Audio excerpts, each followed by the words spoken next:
Merched y Wawr yn Gwirfoddoli gan Catrin Stevens. Mae'n siŵr fod aelodau Merched y Wawr yn plith gwirfoddolwyr mwyaf cydwybodol Cymru. Meddyliwch am yr oriau a dreilir.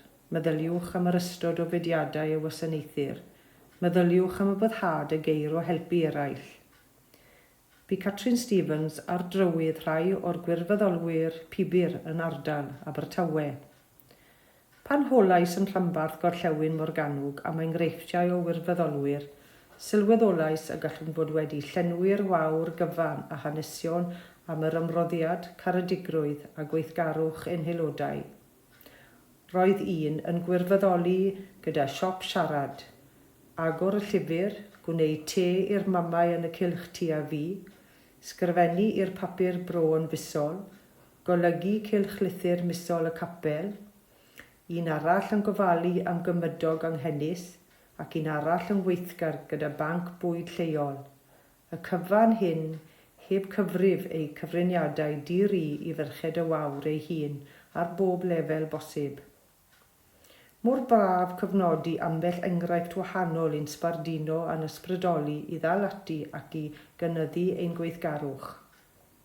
Gwir pawb am dalentau artistig Grace Burt o Abertawe gyda'i hysgrifen gain fendigedig, ond wyddech chi bod Grace yn mwynhau dawnsio gwerin hefyd, a'i bod hi ers 10 mlynedd yn arwain dawnswyr gwerin cymdeithas Gwir. Does ganddyn nhw ddim gwisg swyddogol a dydyn nhw ddim yn cystadlu, ond maen nhw'n arbrofi gyda'i dawnsfeydd o'r Alban, Romania, Awstralia, Gwlad Groeg a Chymru wrth gwrs. Diolch i ymchwil Dygan Grace, meddai, cael hwyl a gwneud ychydig o ymarfer corff yw'r nod. Rwy'n edrych ymlaen at bob sesiwn. Codi calon a bod yn gefn sy'n rhoi pleser i Marian Davies Gorseinon, hefyd wrth iddi wisgo'r wisg swyddogol i wirfoddoli wrth brif fynedfa ysbyty Treforys. Mae'n siŵr bod sawl claf a theulu gofidus wedi bod yn ddiolchgar am ei help hi a'i chyd wirfoddolwyr. Meddai Marian, yn aml gwelwn pobl dan straen, methu parcio yn hwyr i'r apwyntiad, efallai wedi bod i'r ysbyty anghywir, yn nerfus am gwrdd ac arbenigwr. Ein gwaith ni yw gwneud yr ymweliad mor ddiffwdan a phosib. Ers Covid, bu'n rhaid ymdopi y tu ôl i'r wal blastig, sy'n ei gwneud hi'n anodd i'r trwm ei cliw.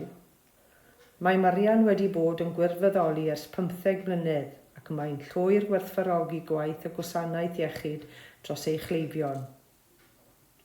Yng nghanolfan Magis, ysbyty Singleton, mae Denise Morgan o'r Glais Abertawe yn gwirfoddoli gan gwrdd a chleifion a sgwrsio gyda nhw dros paned cyn iddynt cael triniaeth am cancer y fron.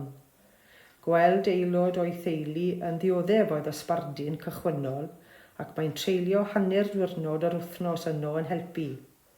Mae'n treulio hanner diwrnod arall yn gwirfoddoli yng ngardd gymunedol Clydach, yn tyfu llysiau a ffrwythau, yn wreiddiol ar gyfer y banc bwyd. Ond yn anffodus darganfwyd nad oedd gan cwsmeriaid y banc bwyd y sgiliau i goginio bwyd ffres.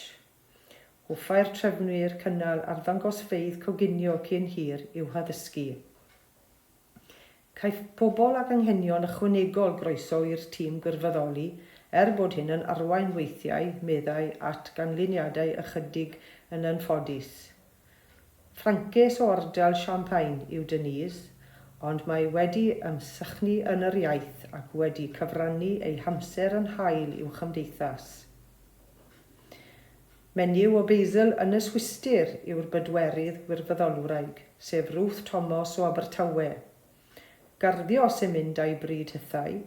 Mae wedi creu gardd flodau i harddu iard ysgol gynradd Gymreig Bryn y Môr. Does gan y disgyblion yma ddim un man gwyrdd i chwarae, felly dyma sefydlu prosiect gwyrddni a phlannu potiau o flodau hardd. Ond roedd angen mwy. Un diwrnod gwelodd Ruth dyn yn ei stryd yn taflu 500 o botiau blodau allan i'r lori sbwriel. Holodd ei hanes a chael iddynt gael ei ddefnyddio i dyfu cannabis a bod yr heddlu wedi ei meddiannu. Llwyddodd Ruth i'w berswadio i roi 200 ohonynt iddi, a bellach maent wedi ei plannu. Ond mae angen gwylio rhag ofni ambyll blanhigyn strai o cannabis yn ddangos ynddynt. Ond eto'r, doedd hyn ddim yn ddigon i Ruth. Penderfynodd flodau fomio neu edafydd fomio y ffens hyll o gwmpas yr ardd fach. Fel cyn gonswl anrydeddus y Swistir dros Gymru, roedd ganddi gyfeillion am 4 ban, cysylltodd ag aelodau Cymdeithas Menywod y Swistir, a chafwyd blodau wedi ei crwsio ei gwau o'r America, Canada, yr Eidal a'r Swistir ei hun. Almaeneg yw iaith gyntaf Ruth, ond mae wrthi'n dysgu Cymraeg. I Fryn y Môr aeth ei merched ac mae ei hwyrion yno bellach yn mwynhau gwledd o flodau. Diolch i'w oma.